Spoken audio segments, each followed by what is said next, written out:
Hi guys, and welcome to Gardening Time. Today I'm going to go over 3 things that I'm doing right now this time of year. One of them is starting my sweet potato slips. The other is growing cherry tomatoes inside under grow lights.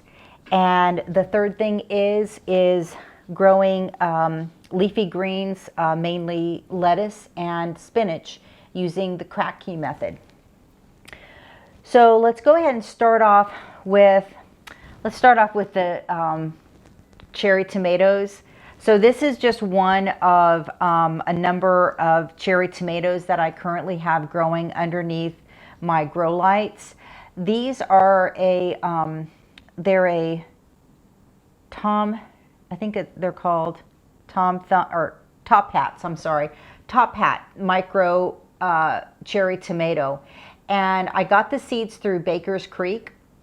These are an heirloom tomato, which means that you can save the seeds, which is a good thing, because I think per packet, I think you only get like 10 seeds or something like that. Yeah, I think it's 10 seeds per pack. But you can save the seeds. So the very first cherry tomatoes I got, I ended up harvesting the seeds out of them and then turned around and a few weeks later used those seeds to germinate some more additional plants. So as you can see, there's a number of tomatoes growing on the plant in different stages. I don't know how well you can see that. There's some babies growing in under here, and then we have a number of mature ones as well. So I picked off one of them. So they are a little bit on the smaller side, but they're delicious. They taste the taste of them is absolutely delicious, and it is a nice way for you to get some fresh tomatoes. Grow your own fresh tomatoes if you live in a colder zone. This is one option. So the plants, I think the tallest that they grow is around 8 to 10 inches tall, and that's as big as they get. So they're great for window sills. If you don't have a grow light system, if you have some windows, you can set them on the windows, and they do fabulous in terms of growing inside. I've had no problems with mine at all growing them inside. So that was the first thing I wanted to share with you. The next thing I wanted to share with you is sweet potato slips. So I'm growing my sweet potato slips this year in 2 different ways. One is the traditional way that I was always taught how to grow sweet potato slips, and that is by getting a sweet potato and submerging half of it in water and using toothpicks to poke into the sweet potato in order to support it, and hold half of it above the water line, which is what I've got here. I've also got this other method, and this is where I took sweet potatoes and I submerged them in potting soil, halfway into potting soil and the other half out. Now, as you can see, I've already got a fair amount of growth coming in on these sweet potato slips. I started the one in water a few days prior to starting the one in dirt, and you can see the difference in growth. This one, the one in water, doesn't even have any roots on it yet. So I'm definitely going to start using this method from now on to grow my sweet potato slips, because as you can see, it's a lot more productive. You get your slips a lot more faster than doing it the old-fashioned way in water. And it's just as easy. You know what I'm saying? It's just, actually, I think, yeah, it's the same in terms of difficulty. Okay, so the next thing I wanted to go over with you guys is the Kratky method. So the Kratky method, it was named after the man that created this method. And it's basically hydroponics without using any electricity.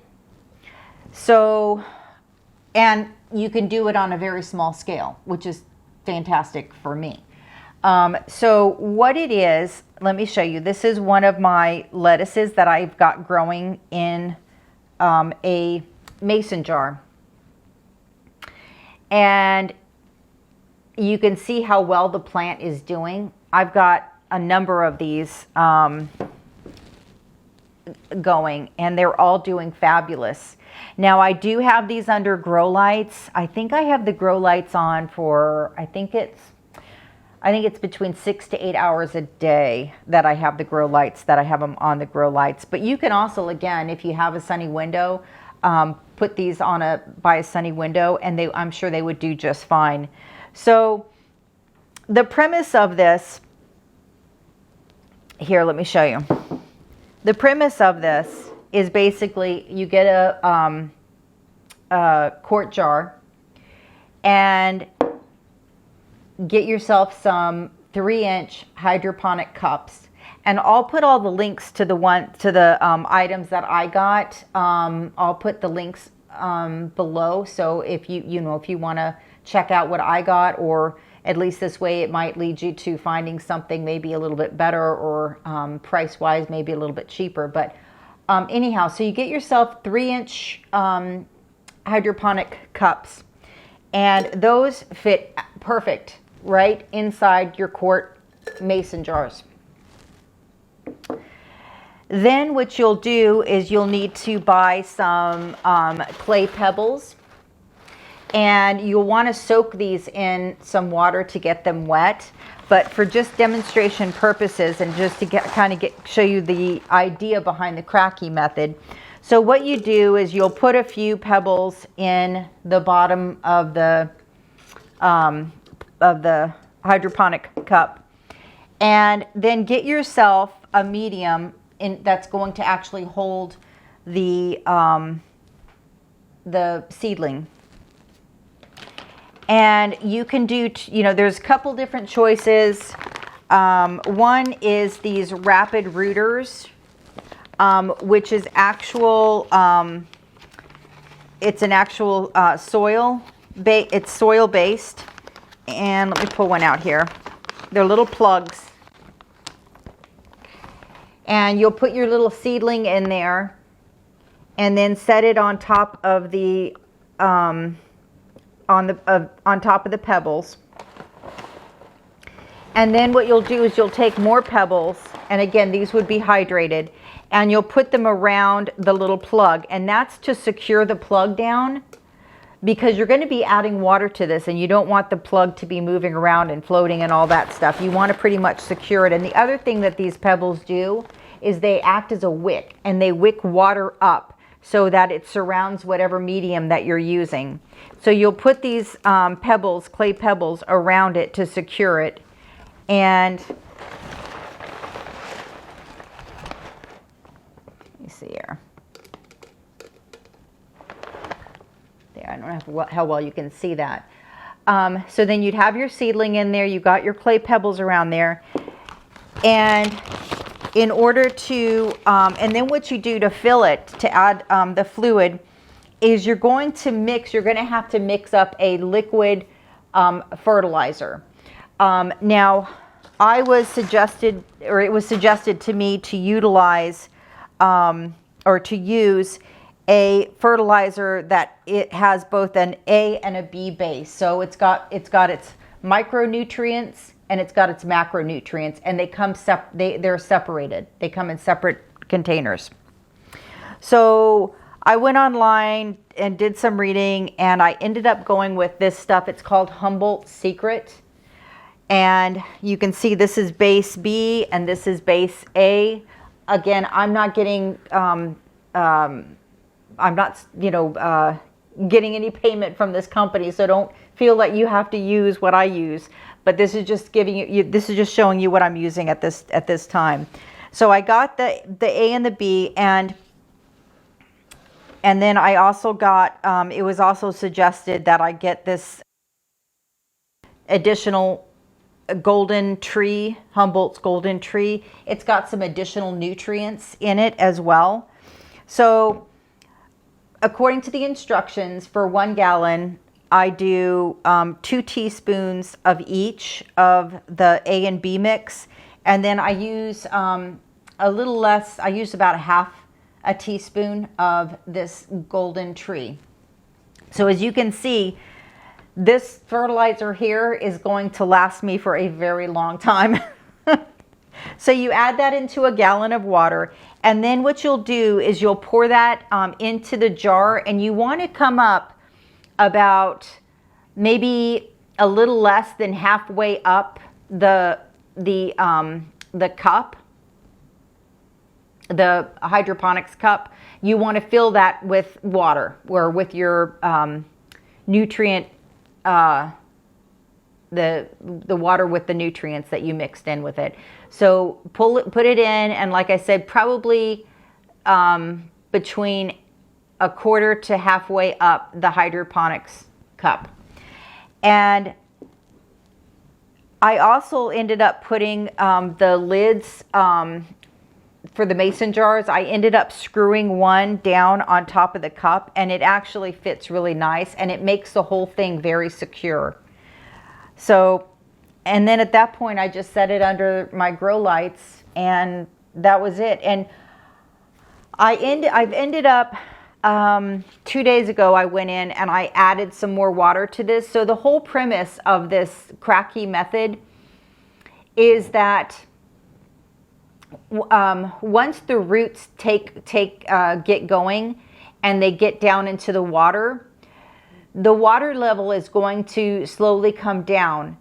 But it's important that you have a gap between the top of the jar and the root system, because the roots actually need air in order to survive.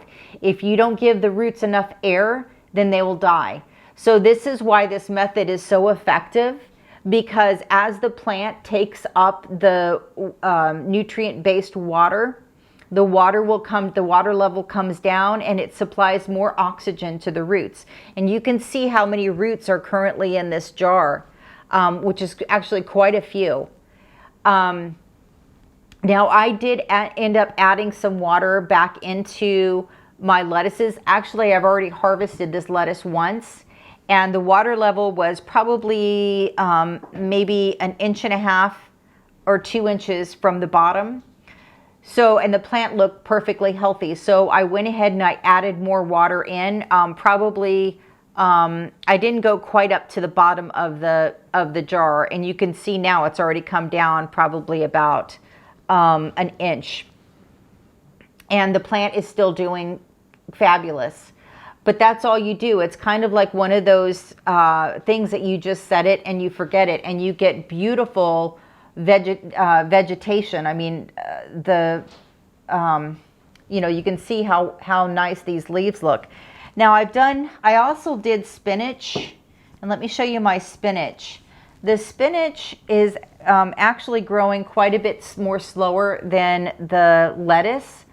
And so at this point, I'm almost thinking that I might just grow lettuce at this point, because I'm thinking I'm going to get more bang for my buck just growing the lettuce versus the spinach indoors, because grow lights are costly, and I'd rather get something that's a lot more, that produces a lot more in a much faster time.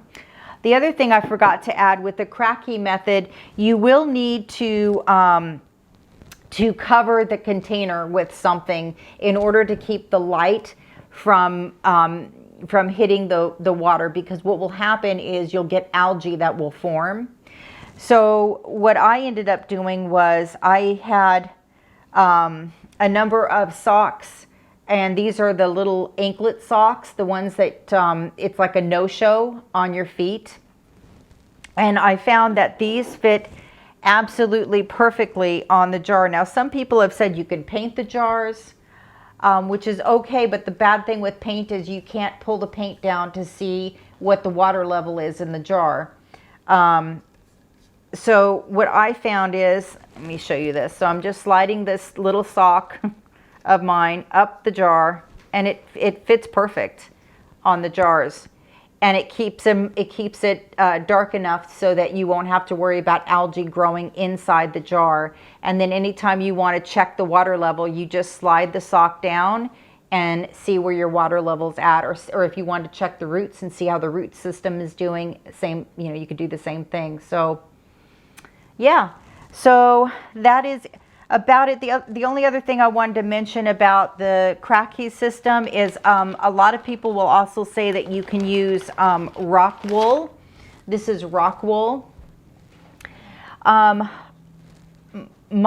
experience so far, the rock wool is fine for the lettuces. They didn't seem to mind whether it was rock wool or one of the rapid rooter plugs.